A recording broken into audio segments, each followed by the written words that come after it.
و شما 3 کتاب را هرگز نخوانید. اگر نمی‌خواهید که فرد فهمیده و دانا شوید، این 3 کتاب را هرگز نخوانید. کتاب اول 48 قانون قدرت از رابرت گرین. این کتاب یکی از قدرتمندترین کتاب هاست که ذهن شما را فربه و قدرتمند می سازد و شما یاد می دهد در هر جایی که هستید چگونه قدرتمند، قوی و نیرومند باشید. این کتاب 48 قانون دارد و در هر قانون نویسنده شرح داده است که شما چگونه می توانید یک انسان قوی و قدرتمند باشید. دومین کتاب هنر جنگ از سانتزو است. این کتاب یکی از اسرارآمیزترین کتاب‌های روی زمین است. نویسنده در این کتاب به ما یاد می‌دهد چگونه در جنگ‌های زندگی، چه جنگ نظامی باشد، چه جنگ اقتصادی باشد، چه جنگ فکری باشد و چه غلبه بر مشکلات باشد، چگونه ما با اونها مقابله کنیم، آنها را از پیش روی خود برداریم.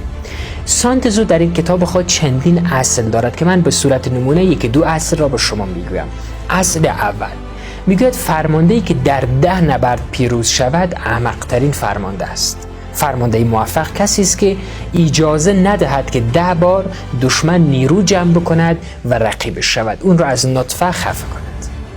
دوم میگوید فرمانده‌ای که دشمن را شکست بدهد فرمانده ضعیفی است. فرمانده موفق کسی است که دشمن را فریب بدهد. درس سوم سانتزو میگوید اگر بتوانید 10 نفر را مدیریت کنید میتوانید 100,000 نفر را هم مدیریت کنید. یک کتاب شگفت‌انگیزی است که ذهن شما را قوی و قدرتمند میسازد. سومین کتاب شهریار اثر ماکیاولی.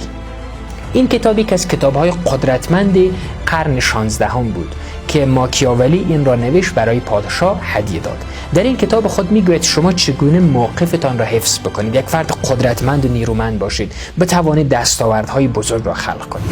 اگر میخواهید که بزرگ شوید این کتاب‌ها را بخوانید، میخواهید قدرتمند شوید این کتاب‌ها را بخوانید، میخواهید ذهن شما، بیزنس شما، تجارت شما، افکار شما، تحصیلات شما، تاثیرگذاری شما بالا برود این کتاب‌ها را بخوانید. اگر میخواهید که نشود پس این کتاب‌ها را نخوانید. این 3 کتاب جادویی جادو.